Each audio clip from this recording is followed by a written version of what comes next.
We got kids in virtual school. We got people who've lost jobs. The pandemic really has devastated also the music industry. For local theaters and performance halls, the federal funding has been non-existent and the cash flow has basically been stopped. WMAR 2 News' Eddie Kadam took a trip up to Havre de Grace to show us how the State Theater is surviving and trying to keep the lights on. Let me ask you one question, baby. Let me be a mister tonight now. Before the pandemic, the opening of the State Theater in Havre de Grace was the buzz of the town. I do want people to come out and see my band play, and I do want them to give it to the theater, because if we don't have the theaters to harness our art, then we can't do anything with it.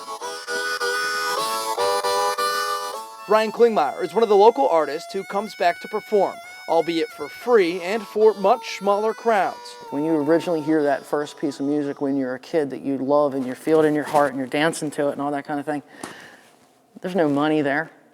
There's no fame. It's just music.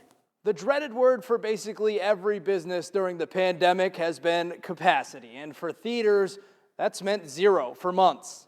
Even now, it's a struggle to hit the max capacity you can have in the state of Maryland, which is 100 people. This theater usually holds 300 people, and they were hoping to up it to 500 by upgrading the balcony space.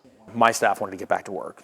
They wanted to kind of share that music and the love that they have with the whole thing. And that was really like the whole reason why we built this place. Was it was like, we're artists and we're producers that decided to open a venue. The owner has stayed afloat with the dance floor turned into a socially distanced table space. Every other row taped off with enough creativity and love to fill the space between. We did Harford County Action Agency, which does like all the food banks up here. We came in and did 2 of the lockdown festivals with them, where we had like 4 or 5 different bands would come in live. We had another 4 or 5 would send in remote sets.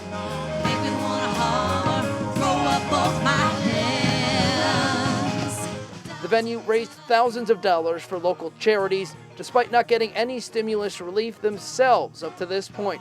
We got a grant from the county, but it wasn't as much as others. PPP we can't qualify for because we weren't open long enough for problem 1. And then problem 2, it just, the funding wasn't available for performing arts venues, performing arts spaces. It hasn't been easy to open up during a pandemic, but the shows will go on. In Havre de Grace, Eddie Kadam, WMAR 2 News. And Eddie tells us that the State Theater has some great shows coming up, including a hybrid live showing of the Rocky Horror Picture Show just in time for Halloween. We've got all the schedule and the details on WMAR2news.com.